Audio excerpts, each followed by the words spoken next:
on in, you guys. Welcome to the show. This is the Arroyo Show. I'm Brandon Arroyo. If it's your first time here, please give it a thumbs up and a subscribe. What a guest we have for you today. Fresh off of the cameras and bringing in some new movies, MITESH PATEL. Welcome to the show. How are you today? Good. How about you? Oh, I can't complain. Thanks for giving us a little bit of your time. What's great, I love the wall behind you. You have like a collage of pictures. For those of you guys listening on the podcast, is that like your family and friends back there on the wall behind you? That's right. Yeah, and I have some more too, but I can't show all that. But yeah, a little bit of that. Yeah, some of the production, some of the people I met with, and some family. Yeah. It's really great. It's always nice to have pictures around so that you can see all of the people that keep you inspired to keep doing what you're doing.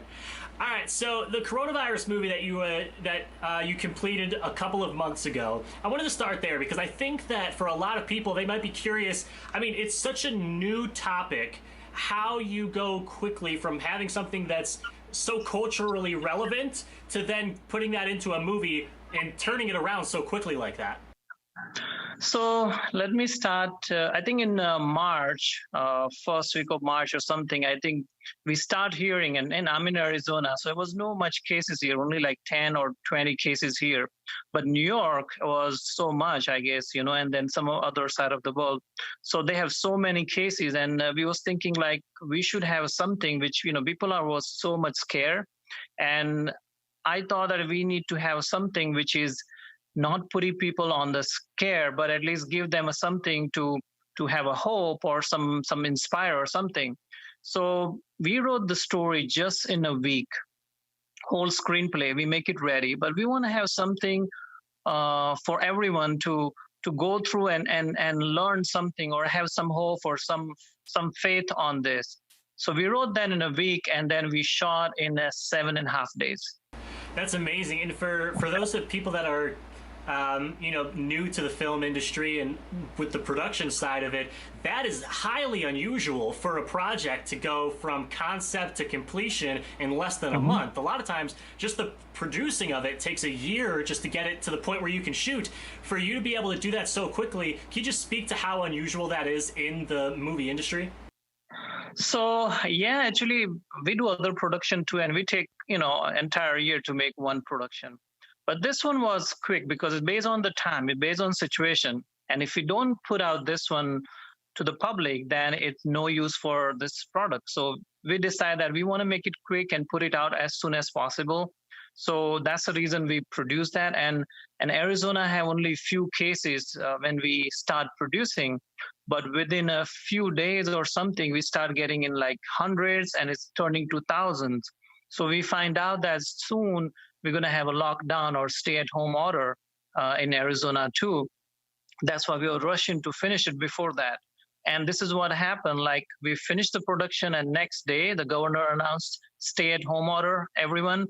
And I think there was like a 1 month of stay-at-home order. So it's a good thing we finished that. And the challenge we face is everybody was scared. So we could not find like the, whatever cast we were looking for. We had to go through what we have it. Like not everybody is willing to come for audition for that. And then other challenges, we cannot find all location what we're looking for. So we have to use our friend, family, and some of other favor to get it and make it work. You've talked about in the past that you wanted to bring a product that it was like an uplifting story of love and hope. Movies really are kind of an art form that can really make you feel something, make a person feel something. Why was it important for you to create a product like this right now? Why was it important for you to put yourself out there to create a product of hope and love like that?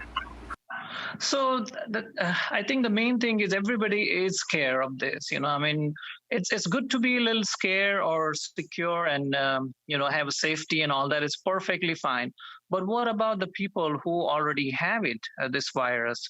So this is a story about one of the family who got infected in Arizona, and is their struggle or how they survive on this. And one of the character who got infected, he bring the hope to the world. So that's why it's called anti-coronavirus, because the guy is going against that and fight for that. So I think when somebody watch, they get idea of, what, they need it. And it probably is going to bring some hope or some more for them to go through this.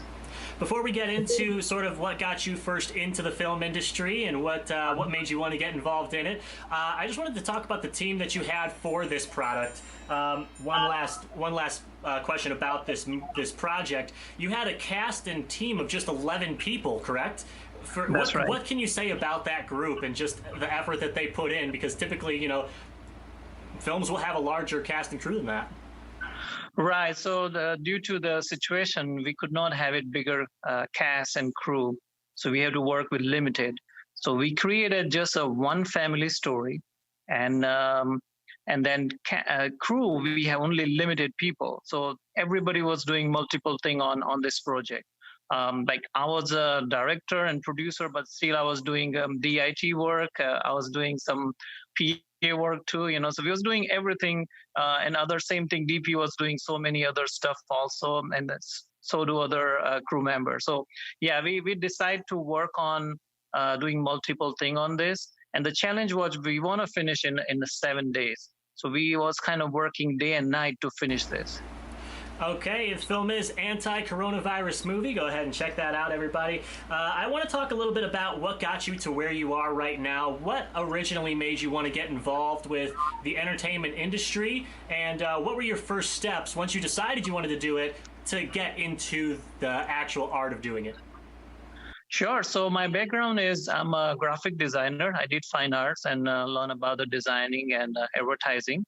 That's my background from India. I did that. And when I moved to US, I had one of the property which I was managing in the East Coast. And kind of like managing property was kind of a little boring. So I started writing a story. And I love movies to watch, probably everybody do. But I was just writing some story, and I figured out it's a very good story. Now somebody needs to produce this. And, you know, as a first-time writer, I don't think so anybody willing to do that. So I thought, let me just make it myself. What I need is like a 4 character and 1 camera. So that's how I started. My first movie was very low budget, and it's kind of like experimental kind of thing. Do you remember your first camera? Sorry? Do you remember what the first camera was? Yeah, my camera was, well, I don't remember honestly now. I sold that camera after that, but it was like $2,000 or something. It was not expensive. Then I built up with some more lenses and all that. So the main thing is then I direct and produce that movie, and by the time it's out, it was so good. I got around like 10, 12 award on that. It was theatrically released, and it was DVD and out, all that. So it was very good. So that I thought, like, I have some talent which I want to put it out. And basically my goal is to just tell the story. And I mean, I love so much to tell a story to people, and that's why I'm doing this. Nothing else. I mean, like, you know, some people just want to make money, or some people, you know, have some other purpose. My goal is just to tell a story to people. In your opinion, what makes a great story? Obviously, we have the beginning, the middle, and end. But do you prefer to do, you know, what is it that stands out to you that you say, this is a great story, this is something I want to do? So I'm kind of more a positive person. So I definitely like something which inspire, or, you know, give some message to the society. So that's what I like it. And I also like fantasy. I like something which is some unusual thing in life. So that's the 2 areas I'm working on my next couple of projects. All right, as we begin to wind down the interview, we have what's called the final 5. They are the last 5 questions of the interview, and they are the who, what, when, and how of where you are right now. So the first question is, who do you speak with the most right now? Like you're talking about in a crew or somewhere? Just in general, in your life in general. Who do you speak with the most on a daily basis? Well, I'm a filmmaker, so I definitely like to talk with more my DP and AD. What item other than your phone do you use every day? TV. Watching movies. When did you know that this was the thing that you wanted to follow, acting and directing? When did you know that this was it? When I made my first movie. Where is your dream vacation? I like Europe, definitely. I like to go anywhere in Europe, and I go every year. So that's great for me, yeah. And finally, how do you define success? success is what you want to do, and if you achieve that, that's a success. So it doesn't matter how small or big, but let's say movie making it's kind of dream for me, and if I do it, it's success for me. It's not what they do in a box office. It doesn't matter. I'm satisfied. It's my success. He is MITESH Patel. Thank you so much for giving us some of your time today. Congratulations on the anti-coronavirus movie. We're so happy that you were able to get that out there, and we appreciate you talking with us today. All right, thank you.